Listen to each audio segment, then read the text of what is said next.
제 이름은 정연숙, 올해 64입니다. 어릴 때부터 사람들 틈에서 살아온 사람이지요. 어머니는 시골 장터에서 풀빵을 팔았고, 아버지는 매일 막일 나가던 분이셨습니다. 배고픈 줄도 모르고 자랐지만, 이제 와 돌아보면, 그 시절은 그래도 마음만은 따뜻했던 것 같아요. 그러다 19에 시집을 갔습니다. 연애도 아니고 중매였어요. 얼굴 두어 번 보고 양가 어른들끼리 정한 결혼이었죠. 시댁은 어렵지도 부유하지도 않았습니다. 그냥 평범했어요. 하지만 문제는 남편이었습니다. 참 순하고 성실한 사람이었는데 세상 물정을 너무 몰랐어요. 기술도 꿈도 없이 하루하루만 살다 보니 집안 형편은 늘 빠듯했습니다. 그 시절엔 그런 남자 많았다고들 하지만 저는 그 현실 속에서 점점 더 강해져야만 했습니다. 결혼 6년째 되던 해에 아들 정우를 낳았습니다. 아기 얼굴을 처음 봤을 때 저는 정말 하늘이 제게 선물 하나를 주었다고 느꼈어요. 그때부터는 제 모든 삶이 아이를 중심으로 돌아가기 시작했어요. 남편은 정우가 3살 되던 해에 교통사고로 세상을 떠났습니다. 평소처럼 새벽에 나갔다가 빗길에 미끄러진 화물차에 치여 현장에서 그만. 경찰서에서 전화를 받고 달려간 그날을 저는 아직도 잊지 못합니다. 병원 응급실에 누워있는 남편을 보며 저는 눈물조차 나오지 않았어요. 너무 놀라서였는지 아니면 앞으로 내가 어떻게 살아야 하나 생각이 먼저 들어서였는지 모르겠지만 그 순간 저는 이제부터 나 혼자다라는 말만 머릿속에 맴돌았어요. 그때부터 저는 엄마이자 아버지였습니다. 젖먹이를 등에 업고 장에 나가 좌판을 벌였고 겨울이면 손이 터지고 피가 날 때까지 배추를 다듬었습니다. 새벽 2시에 일어나 장에 나가고 해가 질 무렵엔 시장 끝 구석에 앉아 마지막 남은 무 한 개라도 팔아보겠다고 손님을 붙잡곤 했죠. 손가락 마디마디는 늘 부어 있었고 손등은 물집이 잡히다 못해 굳은 살로 덮였어요. 한겨울에 물 묻은 손으로 야채를 다듬다 보면 살점이 떨어져 나간 줄도 모를 만큼 감각이 무뎌졌습니다. 그래도 저는 정우를 위해 단 하루도 빠짐없이 가게 문을 열었습니다. 진한 이야기 시작 전에 다른 사연도 궁금하시다면 구독과 좋아요 부탁드리며 지금 어디에서 시청하고 계신지 댓글로 남겨주세요. 여러분의 생각도 함께 남겨주세요. 이어서 시작하겠습니다. 정우는 어릴 때부터 영특한 아이였어요. 또래보다 말도 빠르고 눈치도 빨랐죠. 엄마가 고생하는 걸 어린 마음에도 아는지 늘 엄마, 내가 나중에 돈 많이 벌어서 엄마 일 안 시키게 해줄게요. 라는 말을 입에 달고 살았어요. 그 말 한마디에 저는 하루의 피로가 싹 풀렸습니다. 하루 종일 시장 바닥에서 욕을 먹고 무시를 당하고 장사도 안 되고 재래시장이 사라진다는 말이 들릴 때마다도 버틸 수 있었던 건 그 아이가 내 자식이라는 이유 하나였어요. 정우가 학교에 들어간 후에는 학원도 보내고 싶었지만 형편이 따라주지 않아 대신 제가 직접 한글, 산수, 영어까지 집에서 가르쳤습니다. 그렇게 밤마다 손에 책을 쥐고 낮에는 손에 칼과 배추를 쥐며 살았죠. 고등학교에 들어갈 때쯤 정우가 말했어요. 엄마, 나 요리사가 되고 싶어요. 처음엔 좀 망설였습니다. 요즘 세상에 요리사라고 하면 번듯한 직업이긴 하지만 저희처럼 가진 게 없는 사람이 진입하기엔 너무도 먼 세계처럼 느껴졌거든요. 하지만 정우가 제 손을 꼭 잡고 말하더군요. 엄마, 제가 꼭 성공해서 엄마 좋은 옷 사드릴게요. 엄마 손에 묻은 이 흙 내가 다 씻어줄게요. 그 말에 저는 마음을 굳혔습니다. 정우가 원하는 대로 요리학교를 보내기로 했어요. 학원비, 재료비, 실습비까지 보태려면 돈이 많이 들었지만 저는 더 열심히 일했습니다. 그 무렵에 남편이 남기고 간 작은 밭이 있었어요. 모두가 저건 쓸모도 없는 땅이라고 비웃던 도시 외곽의 밭이었죠. 저는 그 땅을 팔지 않았습니다. 왠지 모르게 그 땅은 그냥 놔둬야 할 것 같았어요. 그러다 그 일대가 신도시 개발지로 묶이면서 땅값이 순식간에 오르기 시작했습니다. 어느 날 건설사 직원이 찾아와 계약서를 내미는 걸 보고서야 저는 그 땅이 황금알을 낳을 수 있다는 걸 실감했어요. 그렇게 제 손에 인생 처음으로 큰 돈이 들어왔습니다. 사람들은 그 돈으로 좋은 집 사고, 차 사고, 장사 접고, 놀러 다니라고 했지만 저는 단 하나만 생각했어요. 이 돈, 정우를 위해 써야겠다. 그 돈으로 저는 강남 한복판에 있는 작은 건물을 하나 샀습니다. 그리고 정우에게 식당을 차려줬어요. 그 아이의 요리 실력을 아꼈던 교수님께서도 같이 손을 보태주시겠다며 협업을 제안했고, 그렇게 루미에르 다이닝이라는 이름의 프렌치 레스토랑이 문을 열었습니다. 입소문이 나기까지는 그리 오래 걸리지 않았어요.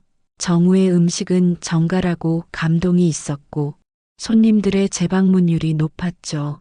제 아들이 정말 이뤄냈구나. 드디어 어미가 한평생 바라던 걸 해냈구나 하는 뿌듯함이 가슴을 가득 채웠습니다. 그리고 아들이 결혼했습니다. 요리학교 동기였던 유진이라는 여자아이였어요. 단아하고 세련된 모습이 인상 깊었죠. 저는 시장에서 나는 손 냄새가 날까봐 일부러 손에 핸드크림을 바르고 며느리를 맞이했어요. 예의를 갖추고 민폐되지 않게 조심했죠. 아들 내외가 잘 사는 모습을 보니 그동안의 고생이 전부 보상받는 기분이었습니다. 그래서 모든 재산도 아들 정우 이름으로 해두었습니다. 내가 없을 때 아이가 흔들리지 않고 살 수 있겠구나 하는 안도감 때문이었죠. 하지만 그 평온이 오래가지는 않았습니다. 그리고 그 조용했던 일상의 끝자락에서 저를 향한 아들의 한마디가 제 삶의 방향을 통째로 뒤바꿔 놓게 되죠. 그날은 평소와 다름없이 새벽 4시 알람 소리에 몸을 일으켰습니다. 시린 허리와 뻐근한 어깨를 쥐어짜듯 일으켜 세우며 한숨부터 나왔어요. 다 큰 아들이 장성했어도 제 하루는 여전히 일터에서 시작합니다. 가게는 이제 직원이 맡고 있지만 식자재만큼은 제 손으로 직접 고르고 싶어 매일 새벽 시장을 도는 걸 놓지 않고 있었거든요. 이 나이가 되니 몸은 날마다 무거워지고 손가락 마디는 자고 일어나면 뻣뻣하게 굳어 있곤 해요. 하지만 그마저도 감사하다고 생각하며 지냈습니다. 내 아들이, 내가 키운 정우가 세상에 이름 있는 셰프로 자리 잡고 있다는 것, 그것만으로도 이 아침이 견딜만해지곤 했습니다. 며칠 전 정우에게서 전화가 왔을 때도 저는 한창 가게 장부를 정리하고 있었어요. 늘 그렇듯 공손하고 예의 바른 말투였지만 어쩐지 그 속에 묘한 거리감이 느껴졌습니다. 엄마, 이번 토요일 저녁 비워두세요. 유진이 생일이에요. 레스토랑에서 파티 열기로 했어요. 꼭 오셔야 해요. 평소보다 딱딱한 말투에 저는 가슴 한쪽이 묵직해졌습니다. 꼭 오셔야 해요라는 말이 어쩐지 오지 말아줬으면 좋겠다는 말처럼 들렸거든요. 자식 내외의 중요한 날인데 어미가 빠질 수는 없지 않습니까? 저는 그날부터 고민하기 시작했습니다. 뭐라도 준비해 가야 한다는 생각에 며칠을 백화점을 돌았어요. 요즘 아이들이 좋아할 만한 선물이 뭘까? 명품 브랜드 가방 매장 앞에도 서보고 향수 코너도 기웃거려 봤습니다. 하지만 가격표를 보는 순간 손이 덜덜 떨려서 발걸음을 돌릴 수밖에 없었어요. 며느리 유진이가 평소 들고 다니는 핸드백은 제 가게 한 달 매출보다 비싸 보였으니까요. 결국 저는 돈으로 치장된 선물 대신 제 진심을 담은 것으로 마음을 정했어요. 바로 음식이었습니다. 제가 가장 잘할 수 있는 것, 제가 가장 많은 정성을 쏟을 수 있는 것 말입니다. 정우가 어릴 때 잦은 감기와 몸살에 시달릴 때마다 제가 해주던 음식이 있어요. 한약보다 더 좋다고 어르신들이 칭찬하셨던 삼계찜입니다. 무와 대추, 마늘, 찹쌀을 듬뿍 넣고 뭉근하게 고아낸 그 맛은 정우가 가장 좋아했어요.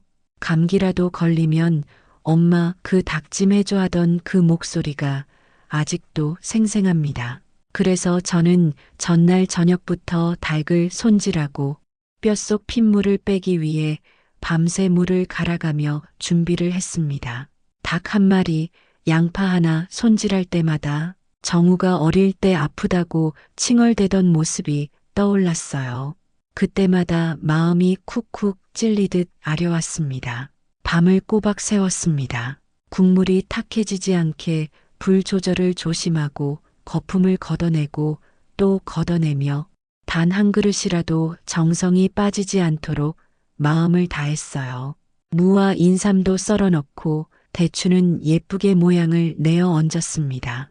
양손은 달기름에 절여지고 허리는 쑤셨지만 그것도 전혀 힘들지 않았습니다. 오직 그 아이가, 내가 길러낸 아들이 맛있게 먹어주기만 바랐습니다. 그래야 제 마음도 조금은 덜 외롭고 덜 초라하니까요. 다음 날 커다란 스테인리스 냄비에 정성껏 담은 삼계찜을 조심조심 챙겨 들었습니다. 행여나 넘칠까, 흘릴까, 냄새가 날까 걱정되어 뚜껑을 세 겹으로 감쌌어요. 그렇게 버스를 2번 갈아타고 강남 한복판에 그 반짝이는 거리 앞에 섰습니다. 제가 키운 아이가 이렇게 높은 곳까지 올라왔다는 사실에 뿌듯하면서도 그 거리의 찬란함이 제 존재를 작아지게 만들었습니다.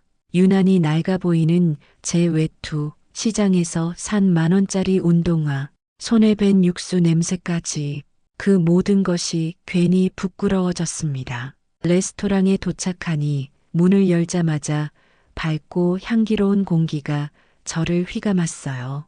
화려한 조명, 고급 와인의 향, 웃고 떠드는 사람들, 마치 영화 세트장 같았지요. 그 한복판에 제 아들 정우가 있었습니다. 검정 수트를 입고 은은한 미소로 손님들과 인사를 나누고 있었어요. 그 모습이 참 멋져 보이더군요. 하지만 제가 문 앞에 서 있는 걸 본 순간 정우의 표정이 순간 굳어졌습니다. 곧바로 웃으며 다가왔지만 그 미소가 억지스러웠다는 걸 저는 단번에 알아차렸어요. 엄마, 오셨어요. 이건 뭐예요? 정우가 제 손에 들린 냄비를 바라보며 물었습니다. 목소리는 낮았지만 확실히 거북함이 담겨 있었어요. 저는 머뭇거리며 말했습니다. 너 어릴 때 좋아하던 거 삼계찜이야. 유진이 생일이라 정성껏 끓였어.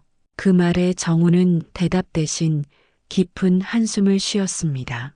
그때 며느리 유진이가 다가왔어요. 드러나는 어깨와 보석 목걸이, 화려한 원피스 차림이 참 번쩍이더군요. 그런데 그녀의 입에서 나온 첫 마디가 저를 얼어붙게 만들었습니다. 어머님 이런 냄새 나는 걸 여기까지 들고 오셨어요? 손님들 다 계신데.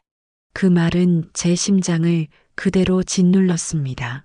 아무 말도 하지 못하고 멍하니 서 있는 제 손에서 정우가 냄비를 낚아채듯 가져갔습니다. 그 정성 가득한 삼계찜은 곧장 주방 한켠에 처박혔고 제자리는 어둡고 구석진 자리로 향했지요. 그 순간 저는 알았습니다. 이 아이들의 세상에서 저는 이미 불청객이라는 사실을요. 그리고 그 깨달음은 제 평생을 바쳐 지켜온 헌신의 의미를 무너뜨리는 시작이었어요. 저는 구석진 자리에 앉아 말없이 손을 모으고 있었습니다. 화려한 샹들리에 불빛 아래서 번쩍이는 사람들의 웃음과 대화는 마치 다른 세상의 소리처럼 멀고 낯설게 들려왔어요. 다들 예쁘게 차려입고 와인잔을 부딪히며 축하 인사를 건넸고 며느리 유진이는 여왕처럼 그 중심에 앉아 사람들의 시선을 받으며 환하게 웃고 있었죠. 그 찬란한 무대 한편에 저는 아무 말 없이 앉아 있었습니다. 눈길 한 번 주는 사람도 인사 한마디 건네는 사람도 없었어요. 저는 그날 제 아들이 만든 세상에서 투명 인간이 되었던 겁니다. 아무 말도 하지 않았지만 제 속은 계속 끓고 있었습니다. 이게 뭔가 내가 뭘 그렇게 잘못했나? 내 정성이 그렇게 냄새 나는 것이었나? 그 모든 질문이 가슴속을 헤집고 다녔어요. 자리에서 일어나 냄비를 다시 들고 나갈까? 이대로 뒤돌아갈까? 수십 번을 고민했습니다. 하지만 발이 떨어지지 않았습니다. 그렇게 되면 괜히 더 민폐가 되는 건 아닐까? 쫓겨나는 꼴이 될까 두려웠거든요. 서러움과 분노, 수치심과 자책이 한꺼번에 몰려왔습니다. 그때였어요. 레스토랑 입구 쪽에 앉아있던 며느리의 친구 중 하나가 제 쪽을 흘끔흘끔 바라보며 수군거리기 시작했죠. 옆에 앉은 여자가 작게 웃으며 속삭이는 말이 제 귀에 또렷하게 들려왔습니다. 야, 진짜 시어머니 맞아? 뭐야, 시장에서 바로 오신 거야? 옷에 흙도 묻은 것 같은데? 그 말이 끝나기가 무섭게 몇몇 사람들의 시선이 저에게로 쏠렸습니다. 누군가는 고개를 돌리며 피식 웃었고 누군가는 노골적으로 저를 위아래로 훑어보았어요. 그 눈빛 속에는 호기심보단 경멸과 조소가 더 짙게 담겨 있었어요. 저는 그저 아들 내외의 초대를 받아 생일을 축하하러 온 어머니일 뿐이었습니다. 시장 한켠에서 평생을 일하며 자식 하나 믿고 고생해온 어미였죠. 하지만 그들에겐 저는 그저 레스토랑 분위기를 망치는 존재였어요. 낡은 외투, 발 편한 운동화, 손에 밴 음식 냄새, 그 모든 것이 그들에겐 용납될 수 없는 흠이었던 겁니다. 저는 그 순간 깨달았습니다.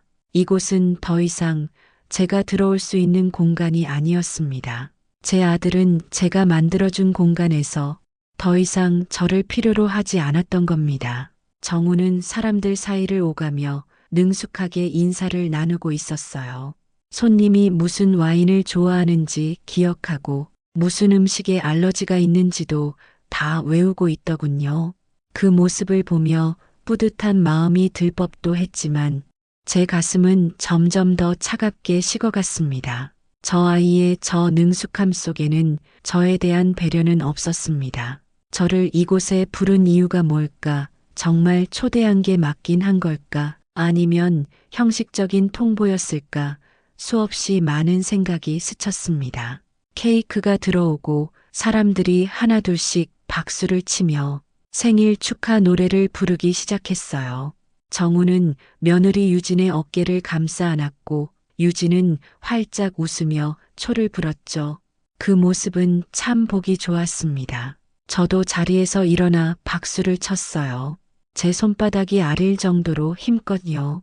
하지만 그 박수 소리는 다른 사람들의 환호에 묻혀 며느리에게는 닿지 않았습니다. 정우와 며느리는 단 한 번도 제 쪽을 돌아보지 않았습니다. 어머니가 생일 파티에 와 있는 사실조차 마치 잊어버린 사람처럼요. 그리고 그때 며느리 유진의 친구가 다시 수군거렸습니다. 유진아, 진짜야? 저분이 진짜 시어머니 맞아? 민수 씨가 그렇게 잘 나가는데 진짜 저렇게 다니셔? 그녀의 말투는 혀를 차는 듯 했고 그 눈빛은 안쓰러움이 아니라 조롱이었어요. 유진의 미간이 그 순간 확 굳었습니다. 분위기를 해치지 않으려는 듯 억지로 미소 지으려 했지만 이내 얼굴이 싸늘하게 변했죠. 그리고는 벌떡 자리에서 일어나 제게 성큼성큼 다가왔습니다. 어머님 정말 못 살겠어요. 오늘 제 생일이에요. 제발 분위기 좀 망치지 말아주세요. 그 목소리는 날이 서 있었고 저는 숨을 멈췄습니다. 이 아이가 내 아들 곁에서 평생을 살 아이가 내게 지금 뭐라고 하는 거지? 무슨 죄를 지었기에 이토록 모멸스러운 말을 들어야 하는 건지 저는 아무 말도 할 수 없었습니다. 머리요, 정말. 어머님 지금 머리 좀 보세요. 다들 어머님만 보고 있잖아요. 제 친구들이 저를 어떻게 보겠어요? 이럴 줄 알았으면 그냥 오시지 말라고 할 걸 그랬어요. 그 말에 파티장은 얼어붙었습니다. 음악은 멈추지 않았지만 웃음소리는 사라졌고 모든 시선이 저와 유진을 향했습니다. 그 순간 저는 속으로 한마디를 삼켰습니다. 그래, 이제 알겠다. 내가 너희에게 어떤 존재인지. 그리고 바로 그때 아들 정우가 달려왔습니다. 얼굴은 술 기운으로 벌겋게 달아 있었고 손에는 와인잔이 들려 있었어요. 여보, 당신 지금 뭐 하는 거야? 사람들이 다 보잖아. 정우는 유진을 말리는 듯 했지만 그 시선은 제게 향해 있었어요. 차가운 눈빛이었습니다. 그리고 다음 순간 정우의 입에서 제 삶 전체를 뒤흔드는 한마디가 나왔습니다. 제발 저희 좀 창피하게 하지 마세요. 엄마! 그 말이 끝나자마자 정우는 제게 다가와 제 머리채를 움켜잡았습니다. 익숙한 샴푸 냄새가 코를 스쳤고 세상이 빙글 돌았습니다. 그 작은 손으로 제 손을 꼭 잡고 걷던 아들이 이제는 그 손으로 제 머리채를 잡아 끄는 사람이 되었습니다. 저는 움직이지 않았습니다. 하지 못한 것이 아니라 하지 않기로 결심한 거였습니다. 그 순간 제 안에서 무언가가 뚝 하고 꺾였습니다. 그래, 이제 알겠다. 내가 지켜온 이 삶은 이 아이에게 아무 의미도 없었구나. 그날 그 한순간에 저는 제 아들을 가슴에서 내려놓았습니다. 머리채를 잡힌 순간 저는 비명을 지르지도 않았고 손을 뿌리치지도 않았습니다. 단지 눈을 감았어요. 세상이 빙글 도는 것 같았고 귀에서는 와인잔 부딪히는 소리, 사람들의 숨죽이는 숨소리, 누군가의 웃음 같은 것들이 뒤섞여 어지럽게 맴돌았습니다. 제 머리카락을 쥐고 있는 아들의 손, 그 손이 너무 익숙해서 더 낯설었습니다. 아장아장 걷던 그 아이가 비 오는 날 제 손을 잡고 넘어지지 않게 조심하라며 말하던 그 아이가 지금은 사람들 앞에서 어머니를 머리채 잡고 질질 끌어내는 남자가 되어 있었어요. 그 손에는 따뜻함도 미안함도 없었습니다. 단지 창피하다는 감정만이 가득 차 있었죠. 정우는 사람들의 시선을 의식한 듯 저를 향한 분노를 더욱 과시하듯 표출했습니다. 나가세요. 제발요, 저희 망신 주지 마시고요. 그 말이 끝나자 정우는 제 머리채를 거칠게 당기며 레스토랑 입구 쪽으로 저를 끌었습니다. 다리에는 힘이 풀렸고 바닥에 대리석이 차갑게 느껴졌습니다. 정우야, 왜 그러니? 엄마가 뭘 그렇게 잘못했니? 제 입에서는 그 말밖에 나오지 않았어요. 하지만 정우는 들은 채도 하지 않았습니다. 오히려 더 세차게 끌었어요. 사람들의 탄식이 뒤에서 들려왔지만 아무도 말리지 않았습니다. 다들 눈으로만 구경했을 뿐이었어요. 쾅! 문이 닫히는 소리가 났고 저는 그제야 정신이 들었습니다. 무릎은 바닥에 찍혔고 냄비는 깨지지는 않았지만 뚜껑이 열려 국물 몇 방울이 새어나왔어요.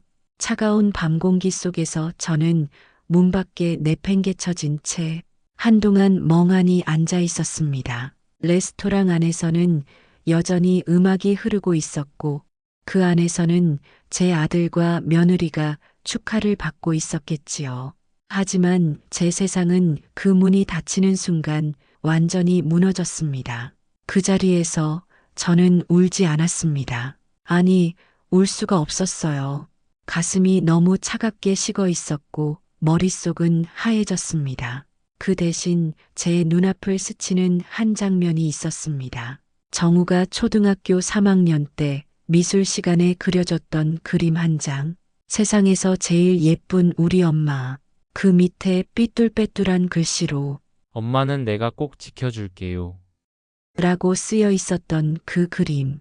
그 아이가 지금 제 머리채를 잡았어요. 그 손으로, 그 마음으로, 그 얼굴로. 그 순간 저는 알았습니다. 제가 믿고 걸어온 세월이 잘못되었음을요. 그 믿음과 희생이 사랑으로만 끝나면 안 된다는 거리요. 그날 저는 복수를 결심했습니다.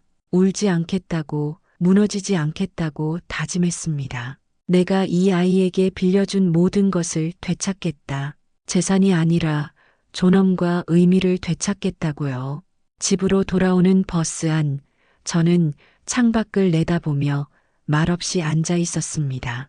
버스 창에 비친 제 얼굴은 어색하고 낯설었습니다. 어디서부터 잘못된 걸까? 너무 주지 말았어야 했던 걸까? 더 일찍 손을 놨어야 했던 걸까? 하지만 후회는 이미 늦었습니다. 제 손엔 아직도 닭국물 냄새가 밴 장갑이 들려 있었고 무릎에는 거칠게 끌려 생긴 상처가 욱신거렸습니다. 그러나 그 모든 고통은 곧 차가운 분노로 식어갔습니다. 집에 도착해 불을 켰을 때 가장 먼저 눈에 띈 건 정우가 초등학교 때 그려준 그림이었습니다. 그림 속 세상에서 제일 예쁜 엄마는 더 이상 존재하지 않았어요. 그 자리에 남은 건 머리채가 잡혀 질질 끌려 나온 초라한 늙은 여자 하나일 뿐이었습니다.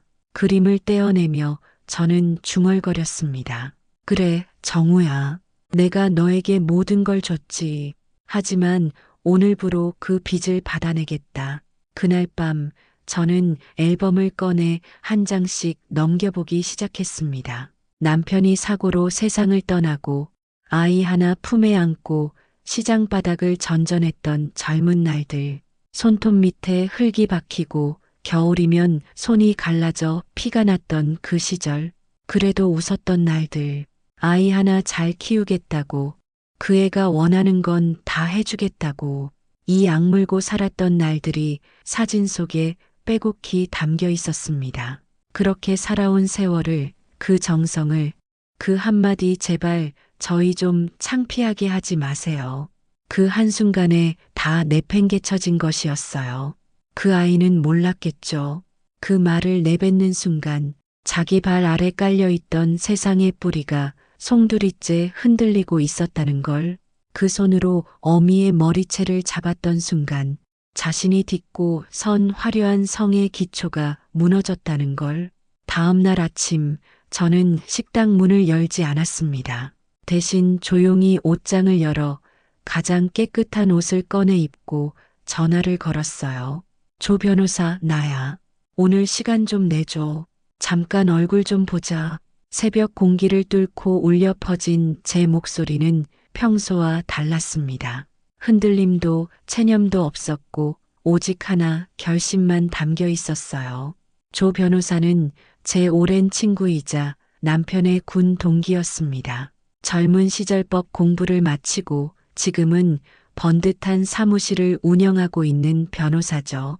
저는 그를 통해 모든 재산을 관리해 왔습니다. 레스토랑 건물도 아파트도 제 이름이 아닌 정우의 명의로 되어 있지만 자금 출처와 소유권은 법적으로 모두 제게 있었거든요. 명의만 잠시 빌려준 것뿐이었고 필요할 경우 언제든 회수할 수 있도록 문서 한 장 빠짐없이 조 변호사에게 맡겨두었죠. 사무실에 들어서자 조 변호사는 저를 보고는 잠시 눈이 동그랗게 커졌습니다. 평소와 다른 저의 단정한 차림과 굳은 표정 때문이었을 겁니다. 정 여사, 무슨 일이에요? 아침부터 얼굴이 심상치 않네. 조 변호사는 늘 그렇듯 조용히 따뜻한 차 한 잔을 내어주었습니다. 저는 그 차를 앞에 두고 한참을 말없이 앉아 있다가 조용히 입을 열었습니다. 정우, 내 아들, 머리채를 잡았네. 사람들 앞에서. 그 한마디에 조 변호사의 눈썹이 크게 움직였습니다. 하지만 그는 끼어들지 않았습니다. 저는 그에게 지난 생일 파티에서 있었던 모든 일을 하나하나 담담하게 말했습니다. 정성껏 준비한 삼계찜, 며느리의 차가운 눈빛, 친구들의 수군거림, 그리고 아들의 그 말 제발 저희 좀 창피하게 하지 마세요. 마지막에 머리채를 끌려나간 이야기까지 말했을 때 조 변호사의 입이 굳게 다물렸습니다. 잠시 정적이 흘렀습니다. 그리고 제가 마지막 말을 꺼냈죠. 조 변호사, 정우 명의로 해둔 내 재산 전부 회수하자. 오늘부터 절차 들어가죠. 조 변호사는 당황한 듯 저를 바라보다가 조심스럽게 물었습니다. 정 여사님, 그게 감정적인 판단은 아닌가? 모든 자산이 정우 명의로 되어 있고 또 가족한 일인데 그렇게까지 하려는 이유가 저는 그의 말을 자르듯 말했습니다. 나는 감정으로 움직이는 사람이 아니야. 나는 어미로서 30년을 견뎠고 아들 하나 잘 키워보겠다고 온 생을 걸었네. 그런데 그 아들이 그 손으로 내 머리채를 잡았어. 이제는 계산을 할 때야. 내가 빌려준 건 내 생명 같은 세월이었고 그 대가로 받은 건 모멸과 수치였어. 내가 죽고 나서도 이 아이가 저렇게 살면 안 되잖아. 지금이라도 알려줘야지. 세상은 공짜가 없다는 걸. 그 말에 조 변호사는 더 이상 아무 말도 하지 않았습니다. 그는 묵묵히 서류를 꺼내기 시작했습니다. 제 손에는 어느새 인감 도장이 들려 있었고 도장 하나하나를 찍을 때마다 마음속에 한 조각씩 무너졌던 자존심이 다시 세워지는 듯 했습니다. 그래, 이것이 어미의 마지막 가르침이다. 제 손은 단 한 번도 떨리지 않았어요. 모든 서류에 서명을 마친 뒤 조 변호사는 무겁게 말했습니다. 법적으로 문제는 없어요. 자금 출처는 명백히 정 여사 본인이고 명의만 정우 이름으로 되어 있을 뿐 실질적 소유주는 여사님이라는 증빙 서류도 충분해. 부동산 등기, 입금 내역, 매입 시 자문까지 모두 내 손을 거쳤으니 문제될 게 없죠. 원하는 대로 건물, 아파트, 레스토랑 운영권, 통장까지 전부 동결 조치 들어가고 오늘 오후면 완료될 겁니다. 그 말을 들은 순간 저는 처음으로 숨을 길게 내쉬었습니다. 서류에 찍힌 제 이름, 정연숙. 이제는 창피한 존재가 아닌 제 자산을 지켜낸 제 삶의 주인으로서 제 이름이 되살아나고 있었어요. 그날 오후 은행과 등기소를 통해 동시다발적인 조치가 들어갔습니다. 부동산 소유권 이전 신청, 정우 명의 계좌 동결, 레스토랑 건물 담보해지 및 회수 절차가 빠르게 진행되었어요. 한치의 망설임도 없었습니다. 모든 준비는 이미 오래전부터 되어 있었으니까요. 그저 지금까지 참아온 것뿐이었죠. 해가 지기 전 조 변호사에게서 문자가 왔습니다. 정연숙 여사님 명의로 모든 권리 회복 완료, 법적 효력 발효됨. 그 한 줄의 문자를 보고 저는 잠시 휴대폰을 내려놓고 가만히 앉았습니다. 아무 말도 하지 않았고 아무 감정도 표하지 않았지만 제 속에서 무언가가 조용히 움직이기 시작했습니다. 이제부터 진짜 싸움은 시작이에요. 모든 걸 앗아간 그 아이에게 내가 어떤 존재였는지, 누구 덕분에 그 자리에 있었는지 뼈저리게 깨닫게 해줄 차례죠. 정우는 그날도 여느 때처럼 레스토랑에서 하루를 시작했습니다. 출근하자마자 직원들에게 지시사항을 전달하고 VIP 손님의 요청사항을 다시 확인했죠. 프라이빗 다이닝룸에서는 어느 대기업 회장의 딸 생일 예약이 잡혀 있었고 주방에서는 이미 소스를 졸이고 메인 요리를 준비하는 손길들이 분주히 움직이고 있었습니다. 손에 아이패드를 들고 매출 자료를 점검하며 말했다고 합니다. 이번 분기 매출 보고서는 내일 오전 10시까지 정리해서 내 책상 위에 올려주세요. 그 말투에는 여전히 여유와 자신감이 넘쳐났죠. 그도 그럴 겁니다. 그는 자신이 정우 셰프라는 이름 하나만으로 이 자리에 올라왔다고 믿고 있었으니까요. 그 뒤에 어머니의 이름이 얼마나 깊이 박혀 있는지는 생각조차 해본 적이 없었어요. 하지만 그날 오후 첫 번째 균열이 시작되었습니다.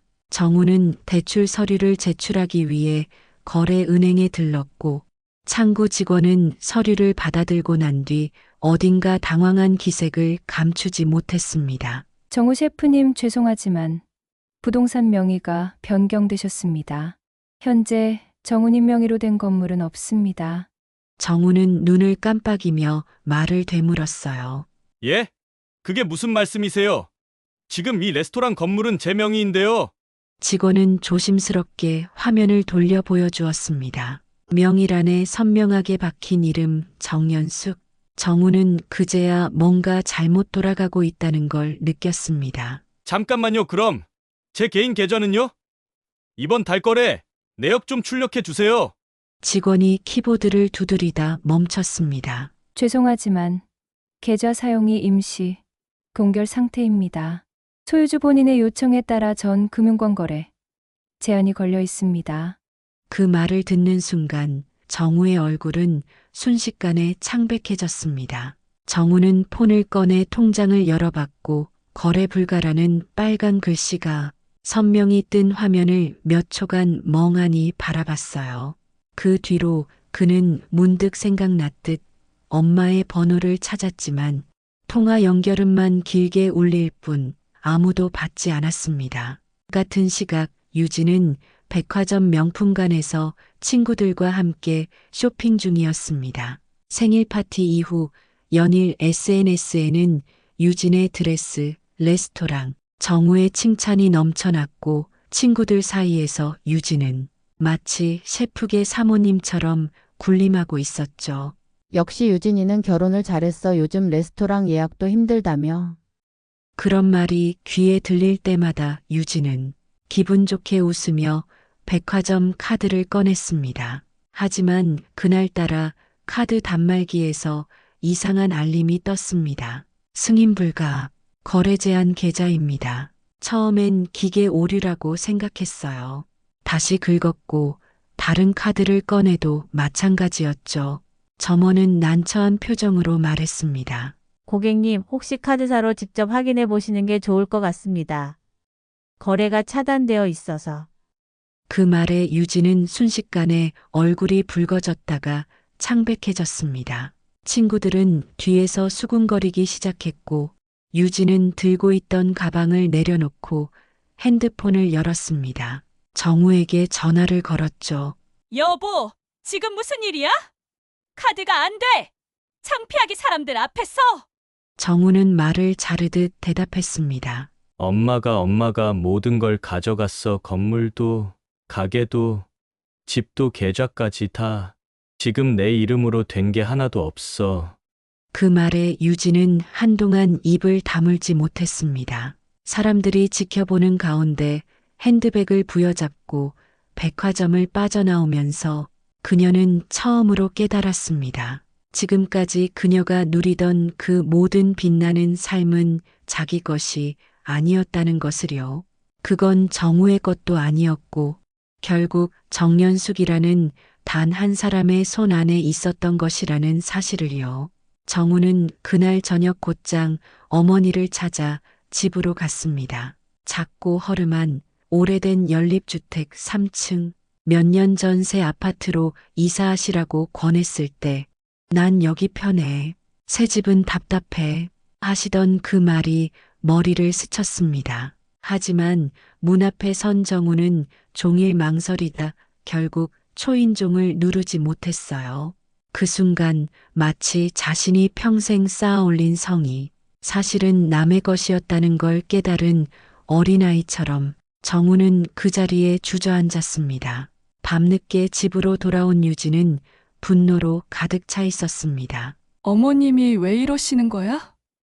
대체 왜? 우리한테 복수라도 하겠다는 거야? 정우는 아무 말도 하지 않았어요. 대답할 수 없었습니다. 그날 어머니가 한 말, 자신이 한 행동, 머리채를 잡던 손, 생일 파티에서의 말들, 모든 것이 퍼즐처럼 떠오르며 하나로 맞춰지기 시작했기 때문이죠. 그는 처음으로 생각했습니다. 내가 어머니에게 어떤 아들이었나? 내가 한 말과 행동이 정말 지나쳤던 건 아닐까? 그리고 그가 그렇게 당연하게 누리고 살던 모든 것이 사실은 한 사람의 이름 위에 얹힌 모래성이었다는 걸. 그날 밤 정우는 잠들지 못했습니다. 눈을 감으면 머리채를 잡던 자신의 손이 떠올랐고 어머니의 눈이, 그 침묵이, 그 무거운 숨이 가슴을 파고들었습니다. 이제 그는 더 이상 그 자리에 안주할 수 없었습니다. 어머니가 그토록 조용히 그리고 철저히 모든 걸 되찾아가고 있다는 사실이 그의 모든 오만과 거짓을 찢고 들어오기 시작했으니까요. 정우는 그날 밤도 잠들지 못했습니다. 침대에 누운 채 천장을 바라보며 너무도 낯선 정막에 귀를 기울였어요. 평소엔 휴대폰 알림음, 유진의 헤어드라이기 소리, 거실의 TV 소음이 그를 감쌌지만 이날은 모든 게 멈춘 듯 고요했어요. 그리고 그 고요 속에서 어머니의 발자국 소리, 시장 좌판을 정리하던 분주한 숨소리, 식탁 위에 놓인 따뜻한 국 한 그릇의 김이 기억 속에서 피어올랐습니다. 처음으로 그는 스스로에게 물었습니다. 나는 언제부터 엄마를 사람으로 보지 않았지? 왜 엄마를 창피하다고 느꼈을까? 그 질문에 답하는 건 너무도 고통스러웠습니다. 그는 점점 더 분명히 알아차리고 있었어요. 문제는 자신이었다는 걸, 부모의 희생은 당연한 것이 아니라는 걸, 어머니의 노동은 자식을 위한 투자가 아니라 삶 그 자체였다는 걸.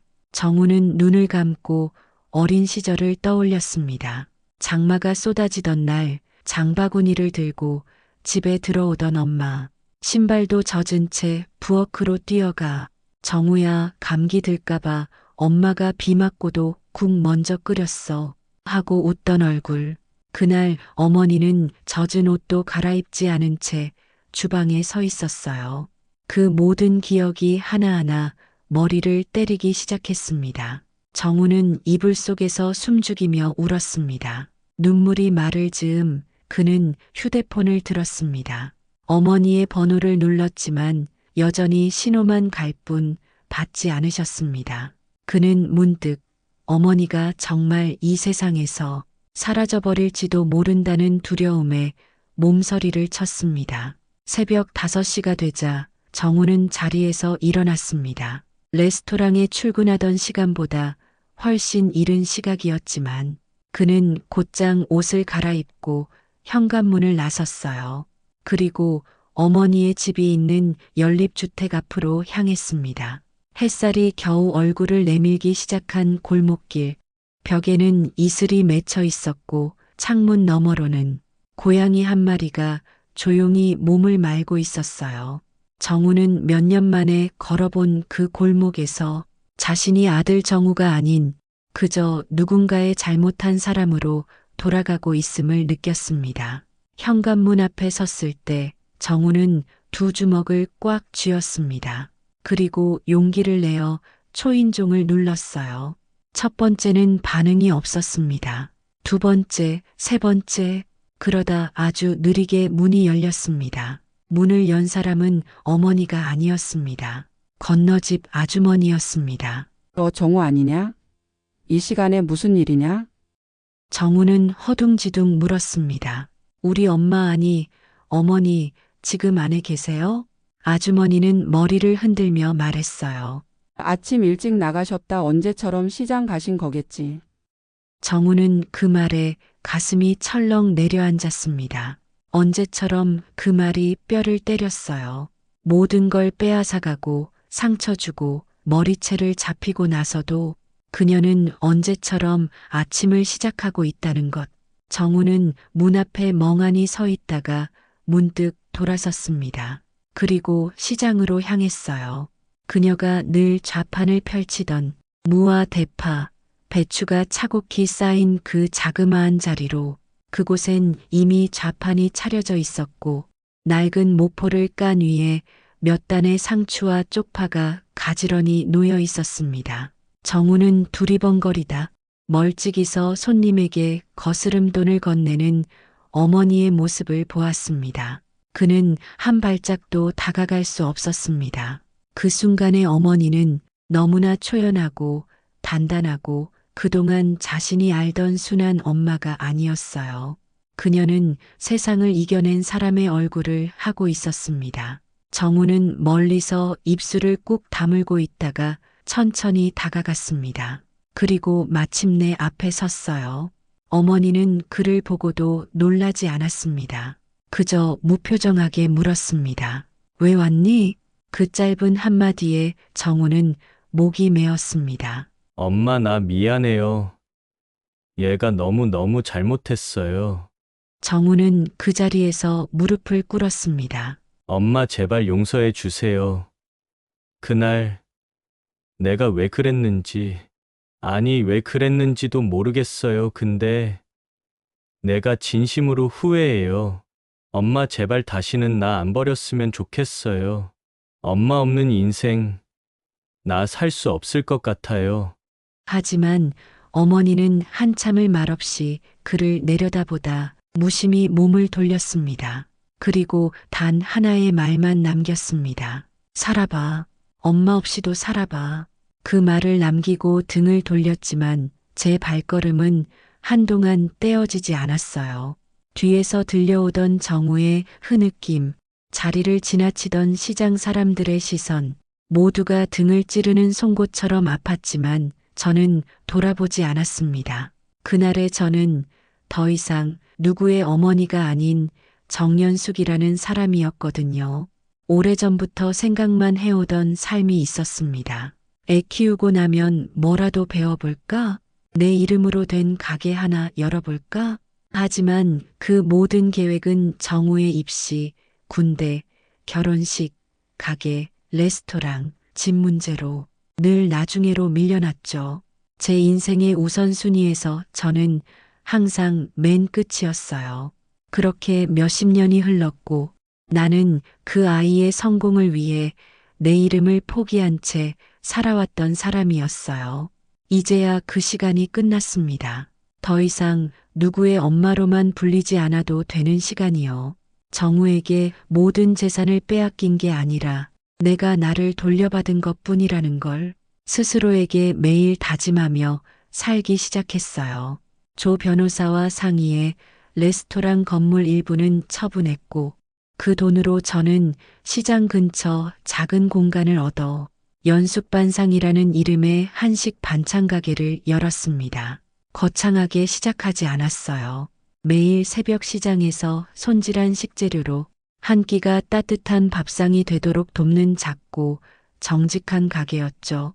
처음엔 동네 어르신들 몇 분이 찾아왔고 이내 입소문을 타고 인근 직장인들이 줄을 서기 시작했어요. 사장님, 여기 고등어 조림 좀 더 주세요.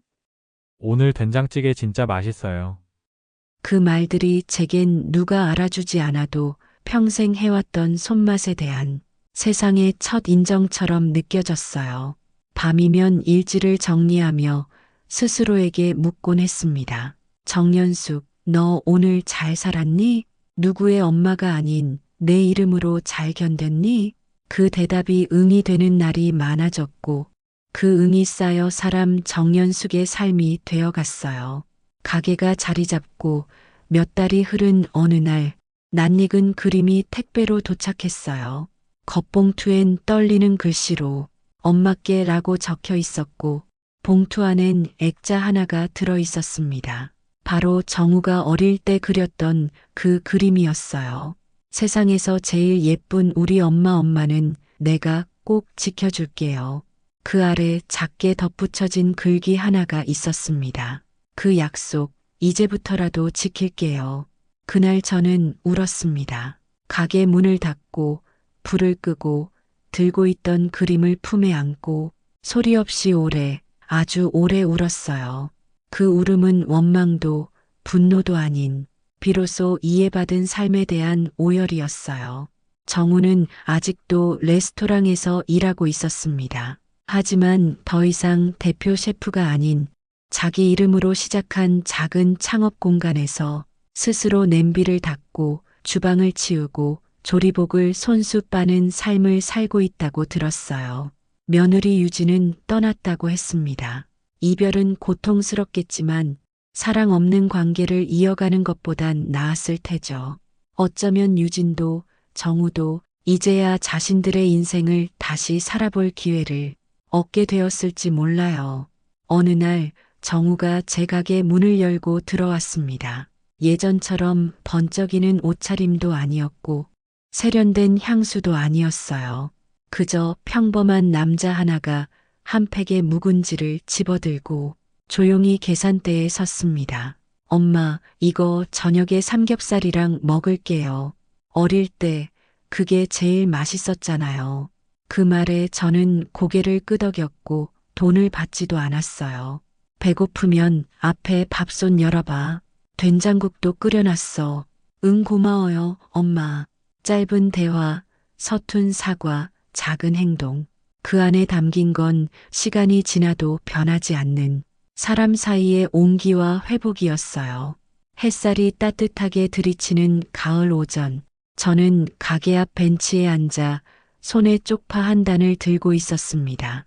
시장 사람들은 오늘도 분주하게 움직였고 어린아이들이 가게 앞에서 고등어를 보고 깔깔 웃는 소리가 들려왔어요. 연숙반상이라는 작고 소박한 간판은 이젠 동네 사람들에겐 익숙한 풍경이 되었죠. 매일 아침 제가 열고 매일 제가 닫는 이 가게는 누군가의 뒷바라지를 위해 존재하는 공간이 아니라 온전히 나 정연숙이라는 사람이 살아가는 공간이 되었습니다. 이따금 손님들이 말해요. 사장님, 반찬도 좋지만 이 공간이 참 따뜻해서 좋아요. 그 말을 들으면 저는 조용히 웃습니다. 이 공간이 따뜻한 이유는 아마도 저 자신이 처음으로 제 안의 냉기를 치워냈기 때문일 거예요. 살면서 수없이 지웠던 제 이름, 정연숙이라는 세 글자를 이제는 누구보다 당당하게 말할 수 있어요. 사람들은 종종 묻습니다. 그래도 자식이니까 용서해야 하는 거 아니에요? 그럴 때 저는 고개를 끄덕입니다. 그렇죠. 자식이니까 그래서 너무 오래 용서하며 살아왔죠. 하지만 이제는 말합니다. 그 아이도 어른이니까, 이제는 자식이기만 한 게 아니니까 용서라는 말보다 먼저 반성이 있어야 해요. 정우는 가끔씩 반찬을 사러 옵니다. 말이 많진 않지만 눈빛은 많이 바뀌었어요. 예전엔 자신의 삶에 자신밖에 없던 눈빛이었는데 지금은 조금씩 남을 보는 눈이 생겨가고 있는 듯해요. 그 아이는 이제야 스스로 설 수 있는 법을 배우고 있는 거죠. 엄마라는 울타리 없이 스스로 먹고 살고 감정을 들여다보고 자기 잘못을 인정하는 법을 익히고 있겠지요. 그리고 그것이면 충분해요. 모든 부모가 원하는 건 자식의 성공이 아니라 그들이 사람답게 살아가는 거니까요. 어느 날 정우가 편지를 하나 두고 갔어요. 봉투엔 아무 말도 없었지만 속지에는 짧은 글귀가 적혀 있었어요. 엄마, 나는 엄마가 내 인생의 배경인 줄 알았어요. 근데 이제 알았어요. 엄마는 내 인생의 시작이었고 중심이었고 내가 절대 뛰어넘을 수 없는 사람이라는 걸. 이제부터는 내가 엄마 인생의 배경이 되어 드릴게요. 정우 드림. 그 편지를 읽으며 저는 오랜만에 밥솥을 열고 그 애가 좋아하던 된장국을 끓였습니다. 그리고 시장에서 삼겹살을 사다가 묵은지를 꺼내 상을 차렸어요. 밥 먹자, 정우야. 그 아이가 온다면 이 말 한마디는 해주고 싶었거든요. 그게 어머니니까요. 하지만 더 이상 자신을 지우면서까지 희생하는 어머니는 아니에요. 이제 저는 나로 사는 사람입니다. 지금 저는 잘 지내요. 숨지 않고 누구의 허락 없이도 웃을 수 있어요. 고요하지만 풍요로운 이 일상이 그 어떤 성공보다 귀하다는 걸 살아보니 알겠더라고요. 그러니 만약 지금 누군가가 스스로를 지우며 살고 있다면 그렇게 묻고 싶어요. 당신의 이름은 지금 어디에 있나요? 그 이름을 꼭 다시 찾아요. 늦지 않았어요. 절대 늦지 않았어요. 찐한 이야기는 이렇게 마음에 오래 남는 진짜 사람 사는 이야기를 전해드리고 있어요. 혹시 다른 사연도 궁금하시다면 구독과 좋아요 부탁드릴게요. 알림 설정까지 해두시면 다음 이야기도 놓치지 않으실 수 있어요. 이 이야기 여러분은 어떻게 느끼셨나요? 여러분의 생각도 댓글로 남겨주세요. 여러분의 한 줄 댓글이 다음 이야기의 시작이 됩니다. 그럼 다음 찐한 이야기에서 또 만나요. 감사합니다.